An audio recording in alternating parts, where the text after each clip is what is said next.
Hello, this is Raghunath. I run a social service for teenagers, especially for those with academic challenges called HowUCan. If any of you would like to know more about me, what's my background, how I now come to do what I do for teenagers, I would urge you to please watch the video in my YouTube channel HowUCan by Raghunath TV, the one titled Introduction and Overview for the Time Management series. You will learn a lot more about me and why I do what I now do. In a series of videos focused on time management for you as teenagers, I help you learn the methods, habits, and practices and concepts of time management for you as a teenager.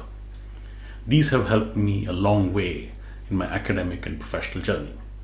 In the previous video, you learned about the importance of planning for a plan, the estimation, the factual ascertaining, get the background materials ready, and all this in context of being ready with what all you need to schedule, etc.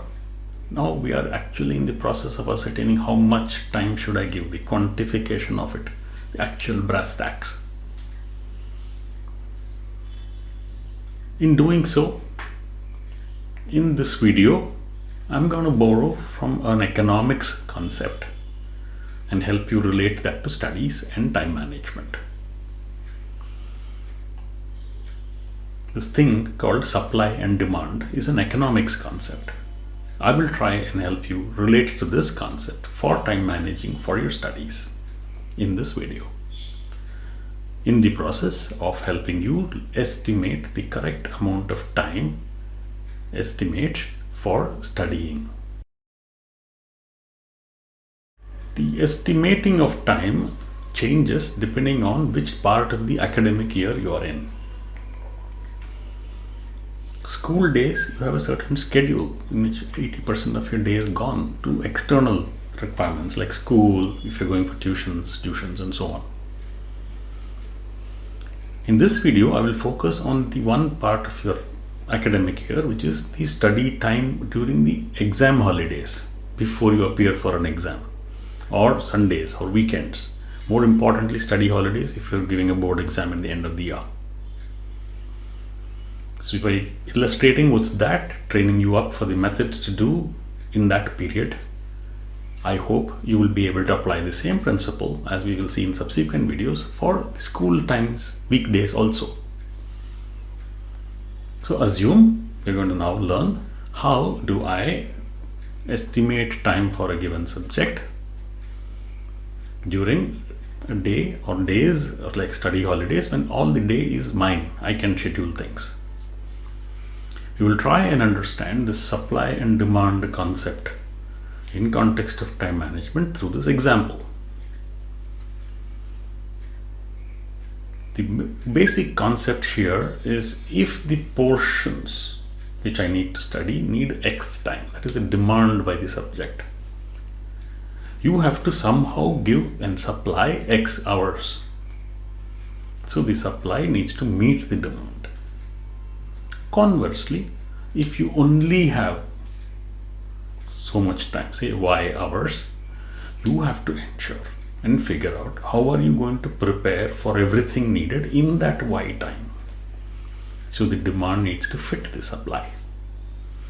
But the very inviolable principle, the rule of time, supply should be equal to demand.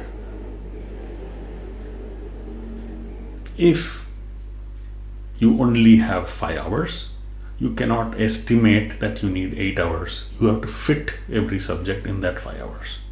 Or question, why should I give only 5 hours? I need 7 hours. The demand is 7 hours. Let me supply 7 hours. I may wake up late, wake up early, or sleep late. But you have to match supply with demand. So in this video, we will understand how the matching happens through an example. Imagine some of you and your friends decide, let's go for a movie. You all decide today is a holiday, school has declared, let's go for a movie. Parents have all said okay. You guys go have fun. You decide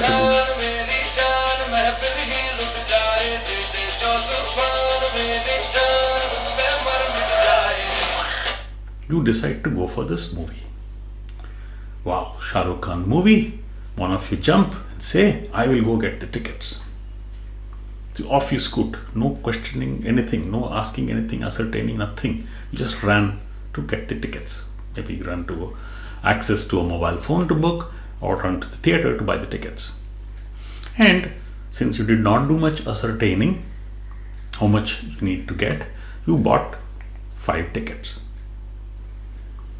You come back and all of you assemble at the theater at the time of the movie. You start giving each one their ticket, the 5 that you have. You gave one, you gave a second, you gave a third, you gave a fourth, you gave away the 5th also. Oh my God, what about the 6th? You do not have 6 tickets because you misestimated how many you need. This poor fellow does not have a ticket. You needed 6. You got only 5. Obviously, they are not equal. The supply was not equal to what was needed and the demand. So unless you estimated the demand correctly, you could not have procured the right number of tickets and supplied it. That is the simple fact of life. Applying this to your studies, let us say you have to now ascertain a certain subject. How many hours per day should I study? Simple question, very direct question all of you face. That is, I'm taking this with the example of science paper 1 for SSC Maharashtra. I'm sure equivalent exists in every state board or CBSE or IGCSE or ICSE. This is the portions which you have to cover during the study holidays. 10 chapters. Let's say 10, 12 chapters. I will tell you the arithmetic, the estimation of how much these need and hence how many hours of day you should supply to science paper 1. Let us say you overall have 42 days before exams start. 42 days before exams start. Out of which you have decided, this is your way of deciding, this is my way of deciding, each one can be different. You have decided you will keep the last 18 days, about 2.5 weeks, for past paper solving only, no more studies. You would have revised everything before that. So 42 minus 18. 18 is your input. The red letters are all your inputs, your decisions. If I remove 18 days from 42, you have 24 days available. Correct? You have 24 days available for all the subjects. You have to revise and then you have 2.5 weeks to solve all the papers of all the subjects. So in this small arithmetic, I'm illustrating it through a table. You can do it on the back of any rough book. Science 1, number of chapters, let us say, is 12 chapters. You just input that as a data, which is the preparation plan, the plan part of it. You are now executing it. You got to know there are 12 chapters. You, in your past experience and based on the difficulty of the subject for you, it is very specific to you. You decide, I need 2 hours per chapter.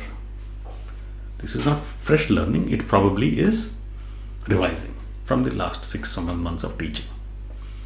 You estimate I need 2 hours per chapter for 12 chapters. So how many total hours I'll need? 12 multiplied with 2 is 24 hours.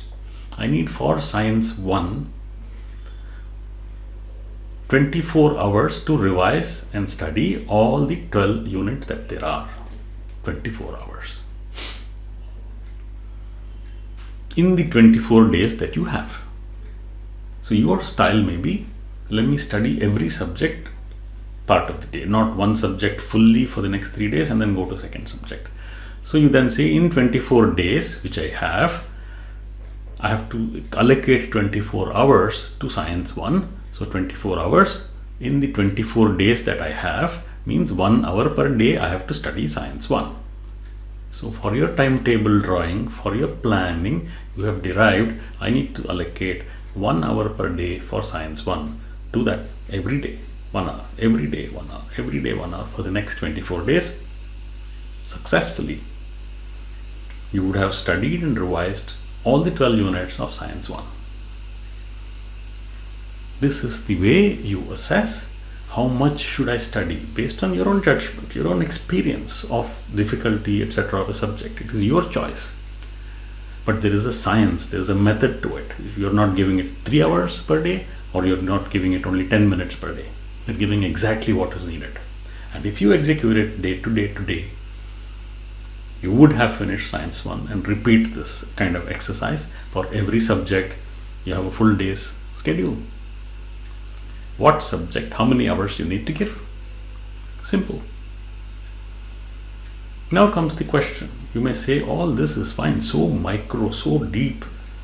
What about my broader goals? Oh, I want to become this, that, etc. I'm just looking at very day-to-day, minute-by-minute kind of arithmetic here. It is important to understand that challenging question in my next video. This video is in a way generally applicable to all teenagers. Each of you, I'm sure, will benefit in some way from this. And I know each of you is different and unique with your own set of issues and challenges. I assure you, to each of you, I'm available privately to you to customize this, to help you learn these concepts in a way suited to you and your challenges. Privately, all you have to do is WhatsApp me on my phone number 98-203-45323. I will assure you, I will help you figure out how you can.